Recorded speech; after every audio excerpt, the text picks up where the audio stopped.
Welcome back to Our Issues Milwaukee. I'm your host, Andrea Williams. If you're just joining us, April is Financial Literacy Month, an effort to raise awareness about the importance of financial literacy and the need for effective financial education is a cooperative mission and a shared goal. My next guest serves as the program director for Fund My Future Milwaukee, Miss Ashleigh Edgerson. How are you, Ashleigh? I am great. How are you, Andrea? I'm doing well, and I appreciate you being here. We Thank you know for that having me. teaching kids about money is really a matter of preparing them for the years ahead of them. So research actually shows that children are developmentally capable of saving by the age of 5. So you got that piggy bank or that savings account that really can encourage them to have a hands-on approach to saving money and the right mindset to saving money. So with all that said, if you would tell us more about Fund My Future Milwaukee. Absolutely. And thank you so much. Yeah, we are a public-private effort. We are a 529 savings account for the city of Milwaukee with a goal to help the families, low and moderate income families, and really all youth in the city of Milwaukee start to save for secondary education.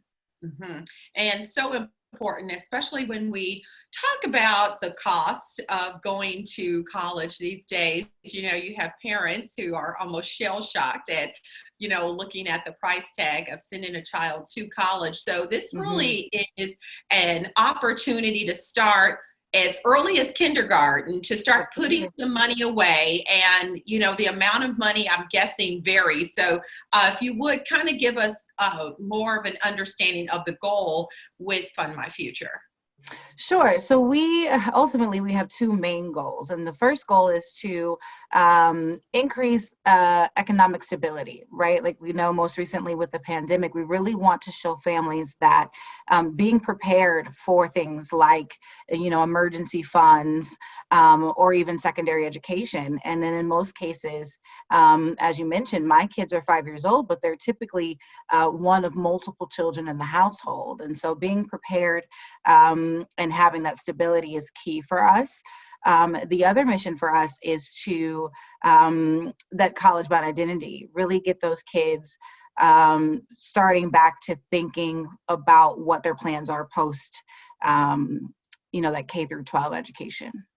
Absolutely. And the city of Milwaukee actually launched a children's savings account, which is referred to as a CSA program, to help put all of Milwaukee's children on a path to a successful future. So if you would explain what these children's savings accounts are and why they are so important for parents to take advantage of. Absolutely, and thank you, because we in the field we have so many acronyms that a CSA is we just go ahead with it. But ultimately, a CSA is a children's savings account. It was college until we realized, in the field that some kids may not go to college. Secondary education is a goal by itself, and so it's children's savings account. And the reason that they are important is because it gives parents some sort of, like I said before, stability. If you start now and you start young, some programs in our field start as early as birth. And so you can really start with $5 a month, $25 a month, but they're important because, considering education as a form of stability, we really want to get that message out there as a children's savings account field. And when you say it in those terms, somebody's ears perks up and says, hey, I can afford $5 a month. And even kids doing chores around the house or maybe cutting grass, whatever the case, they can take some of that money and put it towards their CSA. And it would be surprising to them, I'm sure, to see how that adds up over the years. So Absolutely. Someone who is really interested in figuring out how they can become a part of this, is this automatic when children go to kindergarten, or is this something that parents would need to sign up for? That's a great question. So our program is specific to 20 schools currently. We work with different partners in different school sectors. And so right now it is based on the partnerships of certain schools within those sectors. However, you can always go to our website at fundmyfuturemilwaukee.org, or you could go to edbest.com, which is our larger account provider. And so that is who we operate through for our account. So you can always find more information. I was going to say, it's really amazing to see how rapidly CSAs are growing across the nation. And what would you say to that parent who's thinking, okay, well, why would it matter if I put in $5 or $10 a month? I mean, and it doesn't even have to be monthly. Can they add to it weekly, however they like? Absolutely. Yes. And that's actually something that we do. But to answer your initial question, a lot of the programs and with over the last 3 years that I've been a part of this program, we've seen an increase of the amount of programs across the country in upwards of 20 to 30 new programs a year. The reason being is because I think if you ask a parent to choose whether or not they think their child deserves secondary education, of course they're going to say yes. But then you look at the numbers, you look at those sticker prices on some of these schools, and they're like, okay, well, $5 isn't really going to do a whole lot. But if this kid is 5, or your children is 5, starting at 5, then it's something that can develop over time. So there was a study done at the start that said that children that know that they have between $0 to $500 set aside for secondary education are 3 times more likely to graduate from secondary education, and 3 times more likely to return, and 4 times more likely to graduate from secondary education. And that's $500. And for those of us who have been there, we know that's probably a book or 2. That's a couple of books for the semester. Right, for one semester. So, for these children, it's really just that mental state of understanding that someone or some group of people believe that I can do this. And so it puts them in a position to say, okay, the cost no longer becomes the priority. It's really just about my accomplishment and my achievement towards workforce development. So yeah, and having that base to say that you're not good, even if you go away to college and you still have to take out loans or whatever, you have something to help you once you get there, whether that's getting food or paying for your dormitory, whatever the case. Anything is better than nothing. So I think it's an outstanding program. And you did mention there are a number of businesses and organizations that partner to help make this happen. So can you give us an idea of some of those businesses and organizations that are working along with you?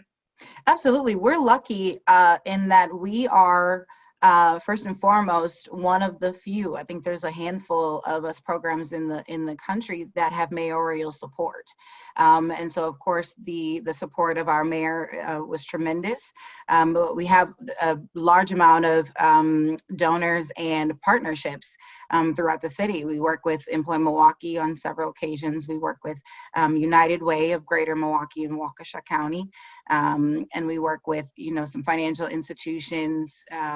And then different school systems, Milwaukee Public Schools. We work with, it's a great amount of individuals, community stakeholders that support this mission, and we're really honored to be a part of that movement. That's awesome. And this isn't just a situation where there's programming or features for children to better understand money and money matters. There are opportunities for parents to take advantage of as well. Absolutely, yes. So one of our partners is UEDA. We work with them pretty closely, and then the UW Extension system as well to provide assistance for our parents. Before the pandemic hit, we were doing financial literacy sessions for our parents as well.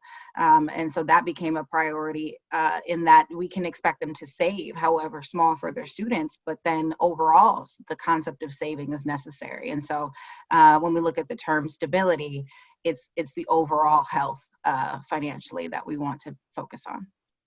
Yeah, and I'm interested in knowing, because everything has taken a hit during the pandemic, needless to say. Mm-hmm. So what have you seen are what have you been able to even do during this pandemic with children actually being at home and online learning? Have you been able to utilize things through the web? Absolutely. So we actually, part of our programming is that we do 4 key sessions with our students. And so we actually were able to convert all of those to virtual platforms. And so within our classrooms, we do the teams with our classrooms, we do YouTube videos for our students, and just continue to maintain those alternatives for not only our teachers to catch a break, but for the students to be able to engage in other new fun activities, whether they're at home or in the classroom.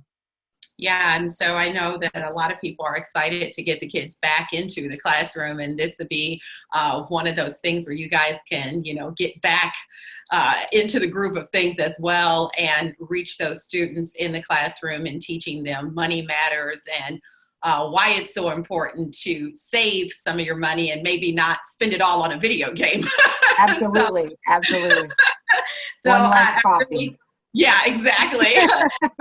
There's lessons in there for us all, of course. Right. If we add up how much money we spend on coffee each day, I mean, there's money that can go into your own personal savings account. Right. So with it being Financial Literacy Month, it's something for us all to think about. How are we spending our money? How are we saving our money? And how are we making our money work for us? So as we wrap up, Ashleigh, if you would give some information for those parents who are watching where they can, once again, go and get more details on what it is you do, better understand the goals and the features that's offered by Fund My Future Milwaukee.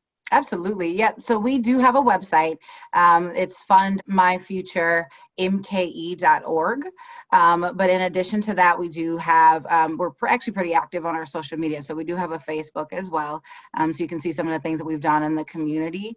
And you'll find my contact information on that website link. So. Good stuff. Well, I really appreciate you coming by with this timely information. Yeah. And continued success to you. Thank you. Thank you so much. It's great to see you. You as well. Ashleigh Edgerson is the program director for Fund My Future Milwaukee. And for more information, again, you can go to their website at fundmyfuturemke.org. That is going to do it for today's show. I'm your host, Andrea Williams. As always, I thank you for watching, and I do hope you join us again next week as we take another look at our issues, Milwaukee. Have a great day.